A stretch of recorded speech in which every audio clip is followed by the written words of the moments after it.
Welcome back to the channel, dear friends.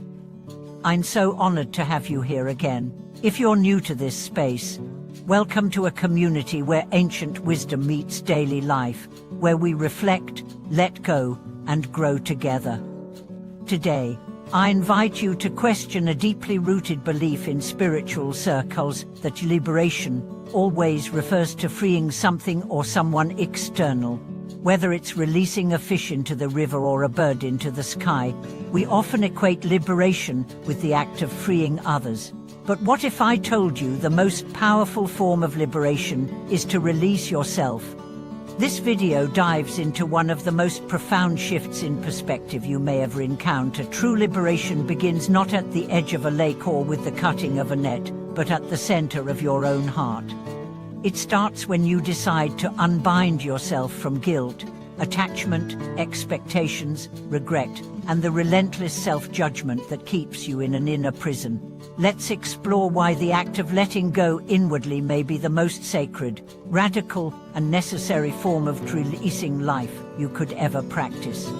To begin, let me tell you a story from ancient times, one that isn't about monks or mystics, but about a man entangled in a war between his ideals and his inability to let go. His name was Liu Kun, a nobleman during the chaotic end of the Jin dynasty. Liu Kun was a man of vision, valor, and unshakable loyalty to the empire. His mission: to revive a collapsing dynasty.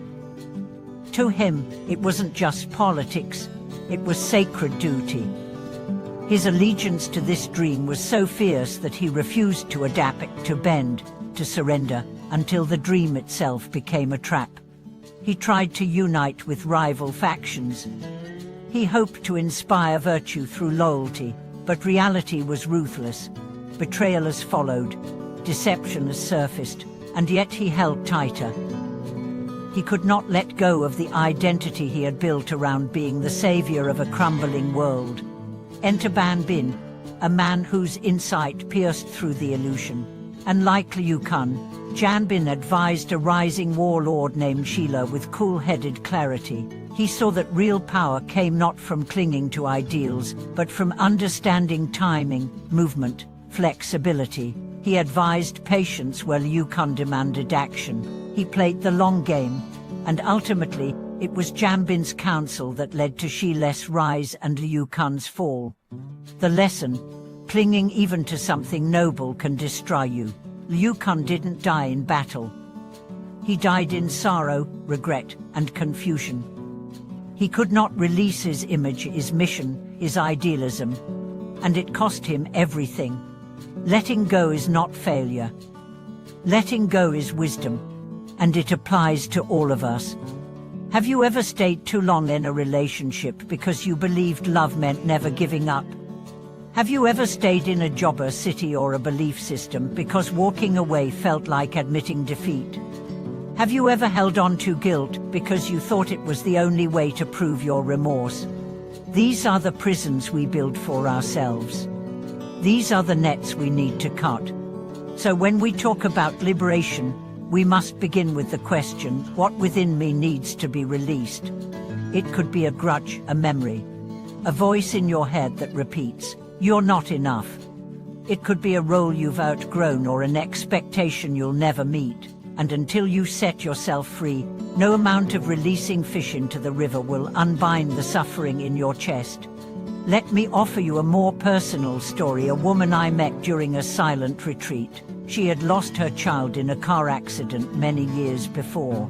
For over a decade, she carried that grief like armor. She said, "If I stop hurting, it feels like I'm letting him go." But during the retreat, something shifted. Through meditation, chanting, and stillness, she realized that she wasn't honoring her son's memory by suffering. She was dishonoring life by refusing to live. That night, she walked into the temple courtyard and whispered, "I release you, and I release me." She didn't forget her son, but she finally let go of the identity of a grieving mother, and for the first time, she smiled from her heart. That's what liberation looks like. It's not always dramatic. Often, it's silent. Sometimes, No one sees it but you. But it changes everything. You walk differently. You speak with more softness. You stop defending yourself in conversations. You begin to taste peace. Here's another layer. Sometimes what we must release is not pain but control. Many of us live with the illusion that we are in charge of other people's journeys. We try to control our children, our partners, our employees. We think our way is the right way. We believe our timing is the right timing. But in reality, control is fear wearing a mask. When you release control, you begin to trust life again. You begin to breathe again. In Buddhist practice, the act of a Fanchiena, releasing animals into nature, is meant to symbolize this deeper liberation. It's not about the fish, it's about your grip. Every time you let go of an animal, you are training your mind to let go of its tight hold on certainty, attachment, and dominance. But here's the secret.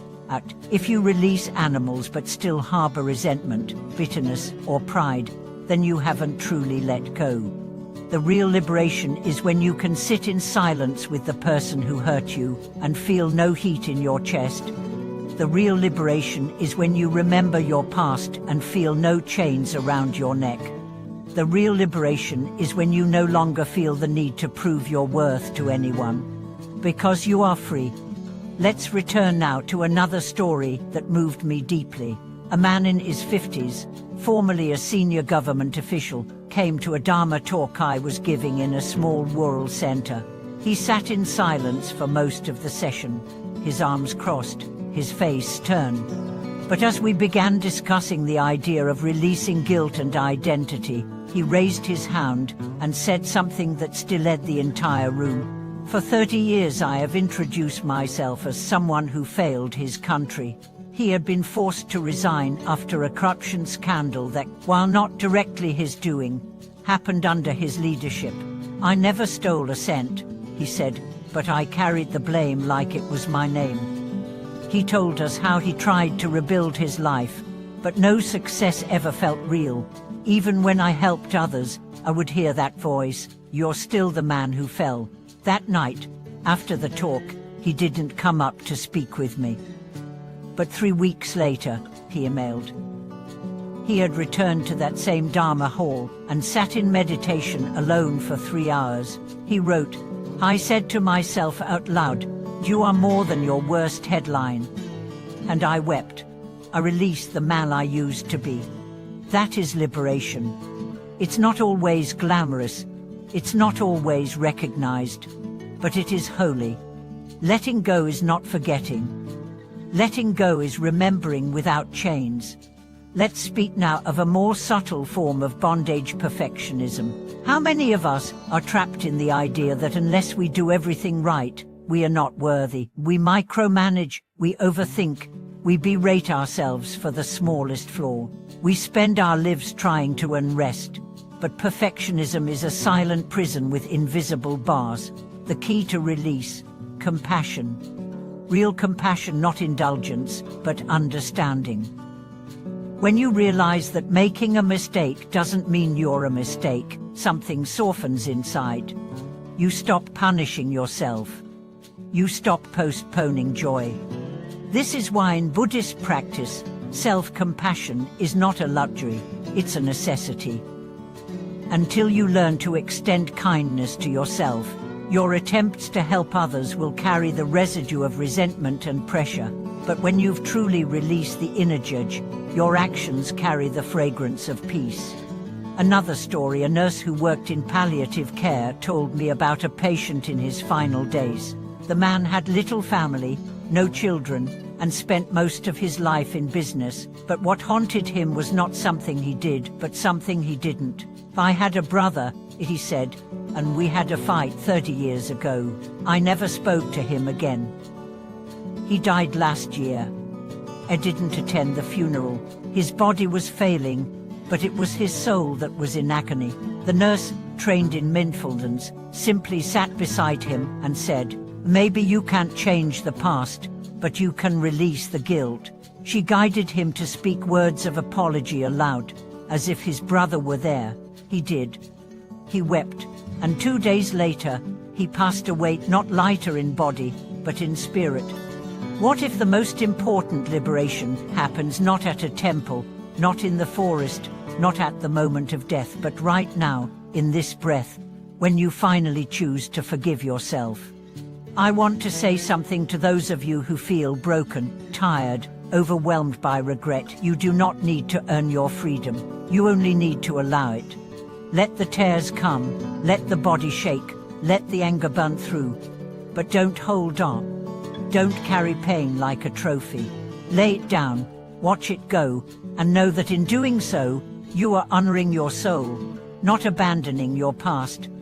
There is a chant in the Buddhist tradition that says, "May all beings be happy. May all beings be free." That includes you. That includes the parts of you you've tried to hide. That includes the version of you that didn't know better. That includes the moments you wish you could rewrite. Freedom is not about having no scars. It's about refusing to let those scars define you. When you choose to let go of the story that you are only your failures, your wounds, or your losses, you step into the most powerful act of liberation. You become a living temple, not perfect, but awake, not untouchable, but deeply human.